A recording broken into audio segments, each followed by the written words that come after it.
नमस्कार विद्यार्थी मित्रांनो. आज आपण अर्थसंकल्प, त्याचा अर्थ आणि त्याचे प्रकार नेमके कशा पद्धतीचे असतात त्याविषयीची चर्चा करणार आहोत. लोकप्रशासनामध्ये वित्तीय प्रशासन हा एक महत्त्वाचा भाग असतो आणि राज्याच्या प्रशासनामध्ये आर्थिक प्रशासनाला जास्त महत्त्व आहे. अगदी भारतातल्या जुन्या विचारवंतांमध्ये कौटिल्यानं सुद्धा पैसा किंवा वित्त आणि प्रशासन या दोन्ही गोष्टी त्यांची एकमेकांशी सांगड घालण्याचा प्रयत्न केलेला होता. जगभरातले अनेक लोकप्रशासनाचे अभ्यासक जे आहेत त्यांनी सुद्धा वित्तीय प्रशासनाला जास्त महत्त्व दिलेलं आहे आणि त्यामुळे वित्तीय प्रशासनामध्ये अर्थसंकल्प हा घटक महत्त्वाचा ठरतो. अर्थसंकल्पालाच मराठीमध्ये अंदाजपत्रक असं सुद्धा म्हणतात, याला इंग्रजीमध्ये आपण बजेट असं म्हणतो. अर्थसंकल्प हा शब्द बुजेट या फ्रेंच शब्दावरून निर्माण झालेला आहे. बुजेट म्हणजे चामड्याची पिशवी किंवा थैली. पूर्वी अर्थमंत्री जे होते ते सगळे अर्थसंकल्पाची कागदपत्र अशा चामड्याच्या बॅगमध्ये ठेवायचे आणि त्यामुळे त्याला हे नाव पडलं असावं. इसवी सन 1733मध्ये रॉबर्ट वॉलपोल या इंग्लिश अर्थमंत्र्यानं पार्लमेंटमध्ये चामड्याच्या पिशवीतून अर्थसंकल्पाची कागदपत्र बाहेर काढली अर्थसंकल्प मांडण्याच्या प्रक्रियेमध्ये. तेव्हा एका सदस्यानं कुतूहलानं द बुजेट इज ओपन अशा पद्धतीचं वक्तव्य केलं आणि तेव्हापासून अर्थसंकल्पाला म्हणजे बजेट हा शब्द प्रचलित झालेला आपल्याला आढळेल. त्यामुळे बजेट याचा अर्थसंकल्प किंवा अंदाजपत्रक असा सरळ सरळ अर्थ आहे. सर्वसामान्य व्यवहारामध्ये सुद्धा आपण बजेट हा शब्द बऱ्याच वेळेला वापरत असतो, किंबहुना तो लोकप्रिय झालेला आपल्याला आढळतो. आता बजेट म्हणजे काय किंवा अर्थसंकल्प म्हणजे काय, तर साधारणतः राज्याच्या एका वर्षाच्या निश्चित अशा जमा खर्चाच्या अनुमानाला अंदाजपत्रक किंवा अर्थसंकल्प असं म्हटलं जातं.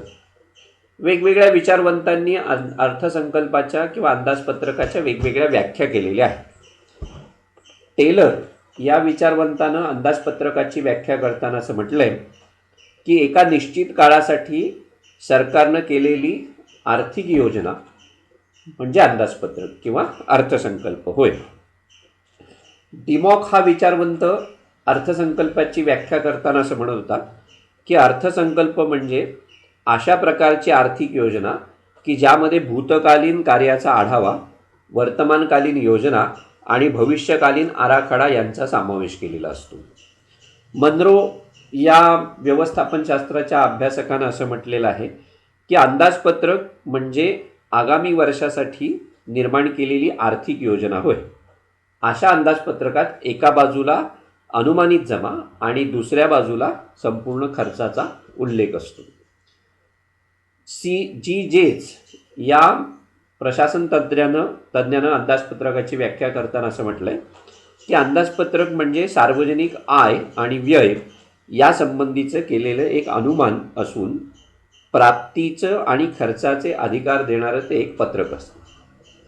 थोडक्यात काय, तर अर्थसंकल्पाच्या ह्या सगळ्या व्याख्या अभ्यासल्या असत्या आपल्याला असं दिसतं की राज्याचे उत्पन्न आणि खर्च याविषयीचे अंदाज व्यक्त करणारं जे काही पत्रक असतं त्याला अंदाजपत्रक किंवा अर्थसंकल्प असं म्हणतात. सामान्यतः अर्थसंकल्प किंवा अंदाजपत्रक विशिष्ट काळापुरतं असतं, म्हणजे 1 वर्षासाठी असतं.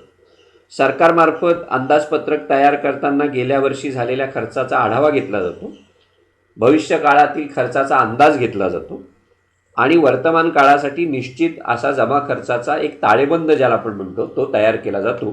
त्याला साधारणतः अंदाजपत्रक आपल्याला म्हणता येईल. एकंदरीत अर्थसंकल्पाची व्याख्या करताना आपल्याला असं म्हणता येईल की अंदाजपत्रक म्हणजे ज्यामध्ये भूत आणि वर्तमानकालीन माहिती गोळा करून त्या आधारे आगामी वर्षासाठी सरकारचं जमा किंवा खर्चाचं आर्थिक धोरण निश्चित केलं जातं आणि नंतर अशा अंदाजपत्रकाला विधिमंडळाची मान्यता घेऊन त्याची अंमलबजावणी केली जाते. ह्या सगळ्या प्रक्रियेला अंदाजपत्रकीय प्रक्रिया असं म्हटलं जातं. आता अंदाजपत्रक तयार करत असताना तो जास्तीत जास्त अचूक होणं किंवा ज्याला आपण आदर्श म्हणूया, आयडियल बजेट ज्याला म्हणूया, ते होणं आवश्यक असतं. कारण अर्थसंकल्पात मंजूर होणाऱ्या आर्थिक धोरणानुसार संपूर्ण वर्षभर राज्य प्रशासन चालवायला लागतं. त्यामुळे अंदाजपत्रकातील धोरणानुसार किंवा त्यातल्या उपायानुसार वेगवेगळ्या क्षेत्रांमध्ये विकास करण्याची जी प्रक्रिया असते ती सुरू राहत असते. उत्पादन वाढ असेल, औद्योगिक विकास असेल, शैक्षणिक विकास, सामाजिक बदल, यासाठी आर्थिक सामाजिक धोरणं सरकारला ठरवावी लागतात. अर्थसंकल्प निर्माण करताना देशाची आर्थिक आणि सामाजिक परिस्थिती लक्षात घ्यावी लागते. सरकारनं जी काही ध्येय धोरणं किंवा योजना राबवण्याचं ठरवलेलं असतं त्याचे उल्लेख जे असतात ते अर्थसंकल्पामध्ये करावे लागतात. एकंदरीत कार्यक्षम किंवा आर्थिक प्रशासन निर्माण होण्याच्या दृष्टिकोनातून अर्थसंकल्प हा महत्त्वाची भूमिका बजावत असतो. आणि त्यामुळे अर्थसंकल्प हा जास्तीत जास्त आदर्श कसा होईल याविषयीचा प्रयत्न अनेक सरकारं करत असलेली आपल्याला साधारणतः दिसतील. आता आदर्श अर्थसंकल्पाची हेरॉल्ड स्मिथ यांनी काही वैशिष्ट्ये सांगितलेली आहेत किंवा तत्व ज्याला आपण म्हणूया. ती नेमकी कोणत्या पद्धतीची आहे? एक म्हणजे प्रसिद्धी, पब्लिसिटी. म्हणजे अर्थसंकल्पाला अंतिम स्वरूप यायच्या अगोदर तो अनेक प्रक्रियेतनं गेला पाहिजे. म्हणजे त्याविषयीची माहिती जी आहे ती वेगवेगळ्या घटकांपर्यंत पोहोचली पाहिजे की ज्याच्या माध्यमातून त्याचा फीडबॅक जो असेल तो संबंधित खात्यापर्यंत पोहोचेल आणि अर्थसंकल्प चांगल्या पद्धतीनं करता येऊ शकेल. म्हणजे वेगवेगळ्या घटकांना, ज्याला आपण स्टेक होल्डर म्हणतो, त्यांना आपले विचार मांडणं किंवा आपल्या सूचना मांडणं शक्य होतं. आणि म्हणून अर्थसंकल्पाला पूर्वप्रसिद्धी मिळणं हे आवश्यक असतं. दुसरं म्हणजे क्लॅरिटी असणं गरजेचं असतं, स्पष्टता. देशातील प्रत्येक नागरिकाला समजू शकेल इतकं स्पष्ट आणि सरळ अंदाजपत्रक असलं पाहिजे. म्हणजे अंदाजपत्रकाची भाषा जी आहे ती सोपी असली पाहिजे. तिसरं तत्व जे आहे ते कॉम्प्रेहेन्सिव्हनेस असला पाहिजे. म्हणजे व्यापकता ज्याला आपण म्हणतो, की अर्थसंकल्पामध्ये सरकारच्या सगळ्या योजना, कार्य यांचा स्पष्ट उल्लेख असतो. जमा आणि खर्च या बाबतीत स्पष्ट असं विवेचन त्याच्यामध्ये असावं लागतं. करवाढ असेल, बचत असेल, तूट असेल, नवीन कर्ज उभारणी असेल, या सगळ्या गोष्टींची स्पष्टता किंवा त्याचं पूर्ण स्पष्ट असं विवेचन त्याच्यामध्ये असणं आवश्यक आहे. म्हणजे इतका व्यापक अर्थसंकल्प असला पाहिजे की जेणेकरून नागरिकांना तो सहजपणे समजून घेता येऊ शकेल. युनिटी असली पाहिजे, एकता. हे एक तत्व आहे की सरकारला मिळणारे सगळे उत्पन्न जे असतं ते एकाच निधीमध्ये ठेवलं पाहिजे. प्रत्येक विभागासाठी वेगवेगळा अर्थसंकल्प न करता संपूर्ण सरकारसाठी एकच अर्थसंकल्प करणं हे केव्हाही चांगलं असतं. म्हणजे अर्थसंकल्पामध्ये एकतेचं तत्व अवलंबणं हे आदर्श अर्थसंकल्पाच्या दृष्टिकोनातून आवश्यक मानलं जातं. कारण वेगवेगळ्या विभागाची वेगवेगळी अंदाजपत्रकं तयार केली गेली तर त्याच्यामध्ये क्लिष्टता पण येऊ शकते आणि नागरिकांना आर्थिक स्थितीची कल्पना येत नाही. एकच एक अर्थसंकल्प असला की देशाची आर्थिक स्थिती सहज लक्षात येते. म्हणून एकता हे तत्व अर्थसंकल्पामध्ये असणं हे आवश्यक मानलं जातं. नियतकालीनता, ज्याला पिरियडिओसिटी असं म्हटलं जातं, की नियतकालीनता म्हणजे काय, तर एखाद्या खात्यामध्ये दिलेली खर्चाची रक्कम विशिष्ट काळामध्ये ती खर्च केलीच पाहिजे अशा पद्धतीचा ज्याला आपण हे म्हणतो काय की एक प्रकारचं कंपल्शन, एक प्रकारचं असणं, अनिवार्यता असणं हे जास्त महत्त्वाचं असतं. कारण ती अनिवार्यता जर असेल तरच ती रक्कम खर्च होऊ शकते आणि ज्या कारणासाठी रक्कम दिलेली आहे त्या कारणावरतीच ती खर्च व्हावी हा त्यातला एक महत्त्वाचा भाग आहे. म्हणजे ह्या सगळ्या गोष्टी विचारात घेऊन अर्थसंकल्प तयार करावा लागतो. अर्थसंकल्पामध्ये नियतकालीनता जी असते ती असावी लागते असं आपल्याला म्हणता येईल. म्हणजे एकदा अलॉट केलेली रक्कम त्याच बाबीवरती खर्च व्हावी आणि ती जर खर्च झाली नाही तर पुन्हा ती परत माघारी घेणं म्हणजे वेळेत रक्कम खर्ची पडणं ही गोष्ट होऊ शकते. म्हणून नियतकालीन असतं महत्त्वाचं ठरतं. त्याच्यानंतर विस्तृत विवेचन अर्थसंकल्पाचं आवश्यक असतं, की अर्थसंकल्पाला जमेच्या आणि खर्चाच्या दोन्ही गोष्टींचं विस्तृत विवेचन करावं लागतं. त्या विवेचनामुळे लोकांच्या अंदाजपत्रकातील ज्या काही शंका असतात त्या शंकांचं समाधान होतं. म्हणजे कोणत्याही पद्धतीचा गैरसमज हा अंदाजपत्रकासंदर्भात निर्माण होत नाही. पूर्व स्वीकृती जी असते ती अंदाजपत्रकासाठी आवश्यक असते. पिरियर ॲथॉरायझेशन ज्याला आपण म्हणतो ते, की नवीन आर्थिक वर्ष सुरू होण्यापूर्वी अर्थसंकल्प निर्माण करून त्याला कायदेमंडळाची मंजुरी घेणं आवश्यक ठरतं. अशा विभागामार्फत त्याची पूर्व तपासणी जी असते ती केली गेली पाहिजे. असं एक आदर्श अर्थसंकल्पाचं तत्त्व आहे असं आपल्याला म्हणता येईल. आणि सगळ्यात म्हणजे ॲक्युरेसी असली पाहिजे, शुद्धता असली पाहिजे. अर्थसंकल्प जितका शुद्ध तेवढा तो देशाच्या हिताचा ठरतो. म्हणून अर्थसंकल्पातील माहिती अचूक असावी. आकडेवारी आणि माहिती यांची शुद्धता किंवा अचूकता हे आदर्श अर्थसंकल्पाचं महत्त्वाचं वैशिष्ट्य आहे असं आपल्याला म्हणता येईल. आता मग अर्थसंकल्पाचे प्रकार किती आहेत हा एक महत्त्वाचा प्रश्न असतो. अर्थसंकल्पाचे अनेक प्रकार आहेत. अर्थसंकल्प कोणी तयार केला? अर्थसंकल्पाचा हेतू काय आहे? अर्थसंकल्पाची मुदत किती वर्षांची आहे किंवा त्याचा कालावधी किती आहे? अर्थसंकल्पाचे उद्देश कोणत्या पद्धतीचे आहेत? याच्यावरती अर्थसंकल्प जो असतो त्याचे प्रकार निश्चित झालेले साधारणतः आपल्याला आढळतात. अर्थसंकल्प कोणी तयार केला यावरून अर्थसंकल्पाचे 3 प्रकार पडतात. एक म्हणजे विधी विभागीय पद्धतीचा अर्थसंकल्प, ज्याला लेजिस्लेटिव्ह टाईप बजेट असं म्हटलं जातं. विधिमंडळानं अंदाजपत्रक तयार करून विधिमंडळानंच ते मंजूर करणं किंवा त्याला मान्यता देणं, असा प्रकार 1921 पूर्वी अमेरिकेमध्ये अस्तित्वामध्ये होता. परंतु विधी विभागीय पद्धतीचा अर्थसंकल्प तयार करत असताना अडचणी येत होत्या. म्हणजे प्रशासकीय कार्याचं ज्ञान विधी विभागातल्या सगळ्याच सदस्यांना असतं अशातला भाग नाही. आणि त्यामुळे त्यांचा एकतर त्या प्रशासनाशी थेट संबंध येत नसतो आणि त्यामुळे प्रशासकीय गोष्टी त्यांना कळत नाहीत आणि त्यामुळे अर्थसंकल्पामध्ये त्रुटी राहू शकतात. म्हणजे हा एक दोष विधी विभागीय पद्धतीचा आहे असं आपल्याला म्हणता येईल. म्हणजे अचूक माहिती थोडक्यात त्यातनं मिळत नाही देशाच्या आर्थिक परिस्थितीची. दुसरा प्रकार जो आहे तो कार्यपालिका पद्धतीचा अंदाजपत्रक, एक्झिक्युटिव्ह टाईप बजेट ज्याला म्हटलं जातं, की आज जगभरातल्या सगळ्याच देशांमध्ये हा प्रकार लोकप्रिय असलेला आपल्याला साधारणतः दिसतो. की सरकारच्या कार्यकारी विभागाकडून अंदाजपत्रक तयार केलं जातं. कार्यकारी मंडळांना अंदाजपत्रक तयार करणं आणि त्याला कायदेमंडळानं मान्यता देणं, ही जी प्रक्रिया आहे ही प्रक्रिया जगभर आज स्वीकारली गेलेली आहे.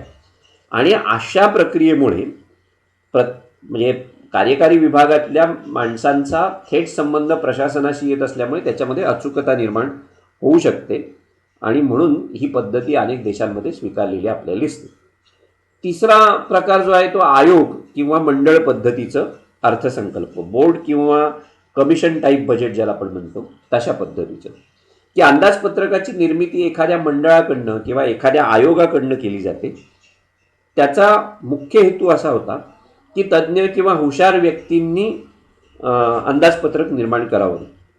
पण काही वेळेला काय होतं की या मंडळाकडून केलेले अंदाजपत्रक जे असतात ते सदोष राहतात. याचं कारण असं असतं की तज्ज्ञ आणि हुशार मंडळींचा संपूर्ण समाज या प्रक्रियेशी संबंध येतोच अशातला भाग नाही.